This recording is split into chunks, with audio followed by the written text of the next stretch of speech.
भी कर सकते हैं, बट अनिल जी की तरफ से कोई व्यू नहीं है इस पर। जब पैसा लगाने के लिए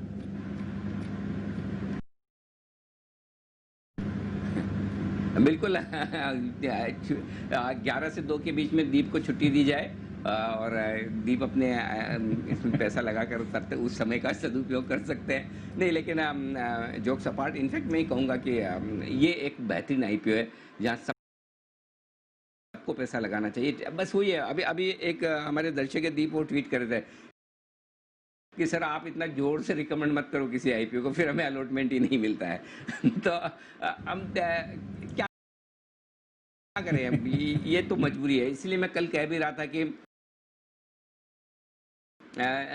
इस तरह के आईपीओ में, सरकारी कंपनियों में तो सरकार को करना ही चाहिए कि इसमें मैं ये नहीं कहता कि आप 100% रिटेल के लिए आईपीओ लेके आओ, ठीक है। अब ये जो आईपीओ है ना, ये एकदम परफेक्ट आईपीओ है दीप। इसमें आपने कह दिया कि 60% क्यूआईबी है, ये एचएनआई इन्वेस्टर है, ये रिटेल है, वो आपने कोटा बना दिया।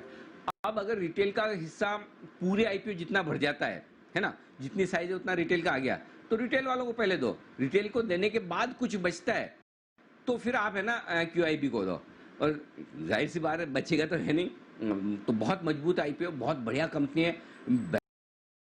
बेहतरीन फंडामेंटल्स हैं, और आई एम श्योर लिस्टिंग पर दुगुना होना चाहिए। तो आप सब लोगों से निवेदन है, 103 शेयरों का एक सिंगल लॉट जो है वो 15,000 से कम की जो एप्लीकेशन होती है वो प्लीज़ प्लीज़ प्लीज़ सब अप्लाई करें। अप्लाई करने के बाद भगवान का नाम लें, प्रार्थना करें, अलॉटमेंट लग जाए, अलॉटमेंट लग जाए, बाकी आपका नसीब।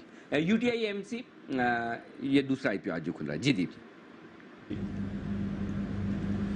बिल्कुल, और यूटीआई एएमसी पर सर वैसे तो आपने कहा है कि ऑलरेडी बेटर लिस्टेड ऑप्शंस हैं यहाँ पर। इनकी एंकर बुक में कुछ अच्छे फंड्स ने ज़रूर निवेश किया और कुछ मार्केट इंटरेस्ट भी है, पर ऑलरेडी अगर बेटर ऑप्शंस हैं, लिस्टेड ऑप्शंस हैं, तो फिर जाना चाहिए यूटीआई एएमसी के साथ या फिर क्या करना चाहिए इधर? अगर आप 10% लिस्टिंग गेन से खुश हैं तो लगा लीजिए।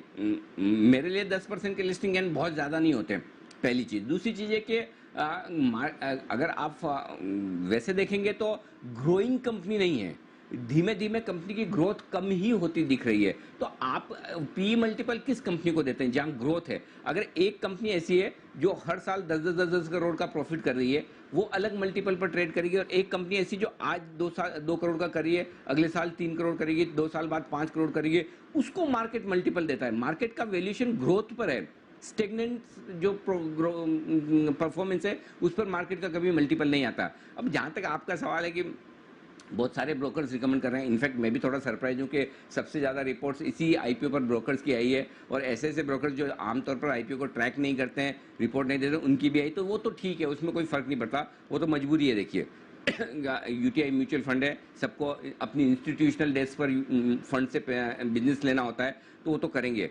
और मैं ऐसा नहीं कह रहा कि कोई यूटीआई ख़राब कंपनी है कि जिसमें पैसा नहीं लगाना चाहिए या लॉन्ग टर्म में नहीं बन सकता, वैसा नहीं। लेकिन आपको लिस्टिंग पर थोड़ा अगर 20-25% और आजकल तो 100% वाले आईपीओ आ रहे हैं, तो फिर अगर आपको मजबूत पैसा बनता हुआ ना दिखे तो फिर ऐसा कूदने की जरूरत नहीं है। तो मेरा ये मानना है कि अगर आप 8-10% के लिस्टिंग गेन से संतुष्ट हैं और उसके लिए रिस्क लेना चाहते हैं तो आपकी मर्जी, लेकिन वो एकदम ऐसा मजा आ जाए कि डालना ही डालना है पैसा, वैसा आईपीओ है नहीं। तो ब्रोकर तो कहेंगे, देखिए ब्रोकर का काम है कहना, क्योंकि उन्हें बिजनेस हमेशा फंड से लेना होता है, तो उनकी रिपोर्ट सबकी आएगी। बाकी मजगांव डॉट पे रिपोर्ट नहीं निकाल रहे जो इतनी बढ़िया कंपनी है, लेकिन यूटीआई पे निकाल रहे हैं, तो वो समझ में आता है दीप।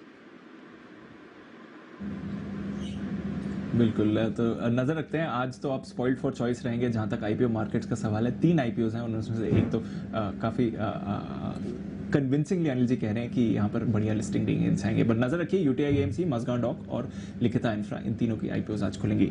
और कहाँ मार्केट में एक्शन है, चलिए हमारी रिसर्च टीम के साथ जुड़ लेते हैं और आपको आज बता देते हैं। हमारे साथ इस समय जुड़ रहे हैं कुशल, साथ ही पूजा और आशीष। कुशल,